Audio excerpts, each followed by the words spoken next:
Assalamualaikum warahmatullahi wabarakatuh. Kembali lagi, pada kesempatan kali ini kita akan membahas mengenai desain brief. Desain brief bukan sekedar dokumen biasa. Ini adalah peta perjalanan untuk proyek kreatif yang sukses. Mulai dari memahami kebutuhan klien, menentukan target audiens, hingga mengelola ekspektasi, semua dimulai dari sebuah desain brief yang solid. Nah, di video ini kita akan membahas secara mendalam apa itu desain brief, elemen-elemen penting apa yang harus di dalamnya, dan bagaimana kita bisa membuat brief yang tidak hanya jelas tetapi juga menarik. Mari kita mulai. Jadi, apa sih itu desain brief? Desain brief adalah dokumen yang berisi panduan tertulis mengenai suatu proyek desain. Dokumen ini menjelaskan tujuan, kebutuhan, dan juga harapan dari proyek tersebut secara jelas dan juga mendetail. Fungsinya adalah untuk membantu desainer dalam memahami apa yang diinginkan oleh klien dan juga memastikan hasil akhir sesuai dengan ekspektasi. Selanjutnya ada tujuan dari desain brief. Tujuan dari desain brief adalah memastikan semua anggota tim memiliki pemahaman yang sama tentang apa yang diinginkan dalam proyek. Dengan begitu, hasil akhirnya bisa sesuai dengan harapan. Berdasarkan penjelasan tadi, dapat kita ketahui, desain brief dalam videografi adalah panduan penting yang memberikan gambaran lengkap tentang proyek video yang akan dibuat. Di dalamnya terdapat informasi mengenai tujuan video, siapa audiens yang ditargetkan, serta bagaimana gaya visual yang diinginkan, seperti warna, mood, ataupun juga teknik pengambilan gambar. Nah, panduan ini membantu memastikan bahwa semua pihak yang terlibat, mulai dari sutradara, kameramen, hingga editor memiliki pemahaman yang sama dan dapat bekerja menuju hasil yang sesuai dengan diharapkan. Selanjutnya ada jenis-jenis brief. Yang pertama yaitu creative brief yang berfokuskan pada elemen kreatif yang mengarahkan visi umum proyek. Ini mencakup gaya visual, tone, dan juga pesan utama yang ingin disampaikan, hingga target audiens yang ingin dijangkau. Creative brief ini memberikan panduan kepada tim kreatif mengenai bagaimana proyek harus terasa dan juga kepada siapa pesan tersebut ditujukan. Kemudian yang kedua ada design brief yang berfungsi untuk mengatur elemen-elemen desain visual yang mendukung tujuan kreatif. Brief ini memberikan panduan mengenai warna, tipografi, layout, grafik, hingga animasi yang akan digunakan untuk menciptakan tampilan visual yang sesuai dengan gaya dan juga tone yang ditetapkan dalam creative brief. Dan yang terakhir itu ada production brief yang berfokuskan pada aspek teknis dan juga logistik produksi. Brief ini mengatur peralatan yang digunakan, lokasi pengambilan gambar, jadwal produksi, dan juga peran tim yang terlibat, memastikan bahwa elemen visual yang telah dirancang dapat diimplementasikan dengan lancar dan produksi dapat diselesaikan tepat waktu sesuai dengan anggaran. Lalu bagaimana sih menerapkan desain brief? Langkah pertama dalam penerapan desain brief adalah mengidentifikasi kebutuhan klien dengan jelas. Ini berarti desainer harus memahami dengan mendalam pesan yang ingin disampaikan melalui video, siapa audiens yang menjadi target, serta tujuan utama dari pembuatan video tersebut. Proses ini melibatkan diskusi dengan klien untuk menggali informasi yang lebih detail tentang harapan mereka, baik dari segi konten, gaya, maupun hasil yang diinginkan. Dengan pemahaman yang baik mengenai kebutuhan ini, desainer dapat merancang konsep yang tepat dan sesuai dengan tujuan proyek. Identifikasi yang jelas juga membantu memastikan bahwa setiap elemen dalam video, mulai dari visual hingga narasi, mendukung pesan yang ingin disampaikan dan relevan dengan audiens yang ditargetkan. Nah, setelah mengidentifikasi kebutuhan, langkah selanjutnya adalah mengumpulkan informasi penting dari klien dan juga tim produksi. Proses ini melibatkan pengumpulan detail tentang berbagai elemen proyek, seperti gaya visual yang diinginkan, referensi desain, warna, tipografi, dan juga suasana yang ingin diciptakan dalam video. Selain itu, informasi teknis juga sangat penting, seperti format file, resolusi, durasi video, dan juga perangkat atau software yang akan digunakan. Dengan mengumpulkan semua informasi ini, desainer dapat memastikan bahwa setiap aspek proyek tercakup dengan baik dan juga selaras dengan visi klien. Proses pengumpulan informasi yang lengkap juga mengurangi potensi kesalahan atau revisi di kemudian hari, karena semua kebutuhan telah teridentifikasi dan telah disepakati sejak awal. Kemudian yang ketiga, menentukan fokus project. Desain brief membantu menentukan fokus project dengan merinci berbagai elemen penting yang akan mempengaruhi hasil akhir. Elemen-elemen ini termasuk siapa target audiensnya, seperti apa gaya visual yang diinginkan, berapa lama durasi video atau karya tersebut, serta aspek teknis apa saja yang diperlukan seperti format file, resolusi, ataupun teknik pengambilan gambar. Dengan mengidentifikasi semua aspek ini di awal, brief memberikan panduan yang jelas bagi desainer dan juga tim produksi. Hal ini memastikan bahwa setiap keputusan yang diambil selama proses produksi tetap terarah dan hasil akhirnya sesuai dengan tujuan serta harapan klien. Kemudian yang terakhir, desain brief mempermudah pengelolaan dan juga kontrol proses produksi dengan memberikan panduan-panduan terperinci tentang tujuan, langkah-langkah, dan juga kebutuhan proyek dari awal hingga selesai. Dengan adanya desain brief, setiap tahap dalam produksi dapat dipantau dan juga dikelola dengan lebih mudah karena semua informasi penting sudah tercatat dengan jelas.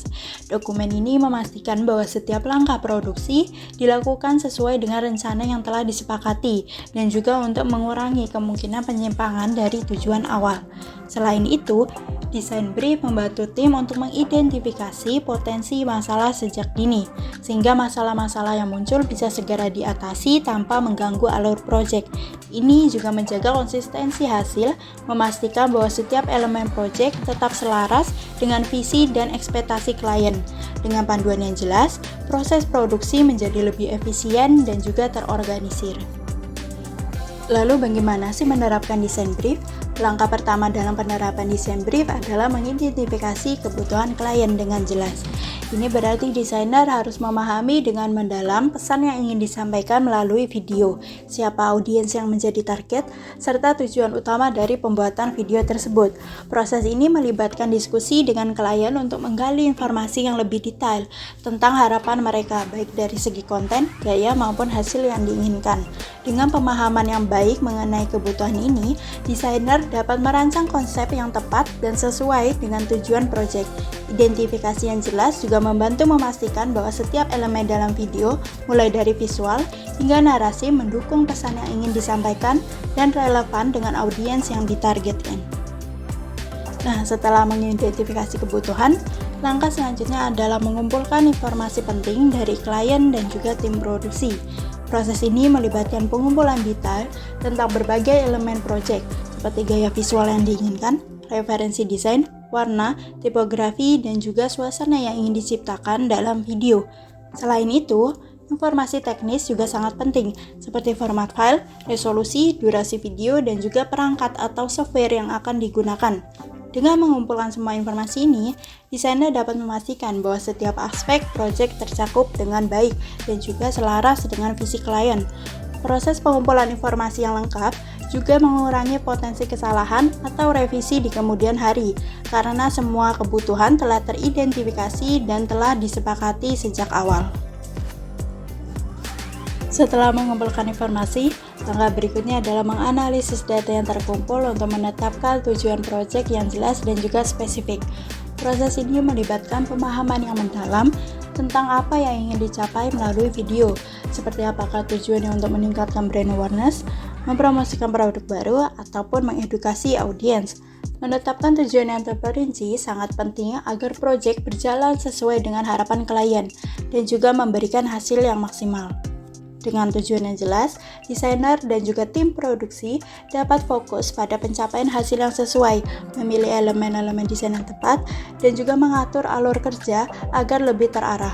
Tujuan yang terdefinisi dengan baik juga membantu dalam mengukur kesuksesan proyek setelah selesai.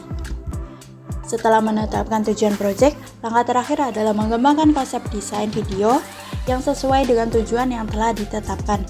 Proses ini melibatkan pemilihan gaya visual, tone, dan elemen desain lainnya yang akan digunakan dalam video, seperti palet warna, tipografi, serta teknik pengambilan gambar. Konsep ini harus disesuaikan dengan audiens yang ditargetkan, dan juga jenis pesan yang ingin disampaikan. Misalnya, jika tujuannya adalah untuk meningkatkan brand awareness, konsep yang dikembangkan harus mencerminkan identitas merek dan menarik perhatian audiens. Selama pengembangan konsep, desainer harus mempertimbangkan bagaimana setiap elemen bekerja sama untuk menghasilkan video yang tidak hanya menarik secara visual, tetapi juga efektif dalam menyampaikan pesan dengan jelas kepada audiens. Dengan konsep yang tepat, video akan memiliki dampak yang lebih besar dan lebih sesuai dengan harapan klien. Selanjutnya, apa saja sih elemen-elemen di dalam desain brief? Yang pertama adalah latar belakang proyek. Latar belakang ini menjelaskan konteks pembuatan video atau desain, termasuk alasan dan juga tujuan di balik proyek tersebut. Hal ini memberikan pemahaman awal tentang proyek agar semua pihak bisa memahami kebutuhan yang mendasari pembuatan video ataupun desain tersebut. Kemudian yang kedua adalah tujuan proyek. Tujuan proyek menjelaskan apa yang ingin dicapai melalui video ataupun desain, seperti meningkatkan brand awareness ataupun mempromosikan produk. Menentukan tujuan yang jelas membantu memastikan semua elemen desain terfokus pada pencapaian hasil yang diinginkan. Kemudian yang ketiga adalah target audience. Target audience merinci siapa yang menjadi sasaran utama proyek, seperti berdasarkan usia, jenis kelamin, ataupun minat. Yang keempat adalah pesan utama. Pesan utama adalah informasi inti yang ingin disampaikan dalam proyek, baik itu nilai merek, produk, ataupun ide tertentu. Menetapkan pesan utama dengan jelas membantu memastikan bahwa video atau desain fokus pada komunikasi yang ingin dicapai. Kemudian yang kelima ada warna, tipografi, layout, dan juga animasi. Elemen-elemen visual ini mencakup pilihan warna, jenis font, layout, dan animasi yang akan digunakan untuk menyampaikan pesan secara visual. Semua elemen ini harus selaras dengan tujuan dan juga identitas merek agar pesan tersampaikan dengan efektif. Kemudian yang keenam ada durasi dan juga format. Durasi video dan format file yang dipilih harus disesuaikan dengan tujuan dan juga platform yang akan digunakan. Kemudian yang ketujuh adalah elemen desain yang diperlukan. Elemen desain yang diperlukan mencakup grafis khusus seperti logo, ilustrasi, atau gambar yang harus ada di dalam proyek. Kemudian yang terakhir ada batasan dan juga pembatasan. Batasan dan pembatasan mencakup hal-hal yang harus dihindari dalam proyek, baik secara teknis maupun estetika. Hal ini termasuk aturan mengenai anggaran, waktu, atau elemen desain yang tidak boleh digunakan untuk menjaga integritas proyek. Nah, itu dia penjelasan mengenai desain brief. Semoga penjelasan tadi memberikan pemahaman lebih dalam tentang pentingnya perencanaan yang jelas dalam setiap proyek desain. Terima kasih telah menonton video ini. Sampai jumpa di video berikutnya. Assalamualaikum warahmatullahi wabarakatuh.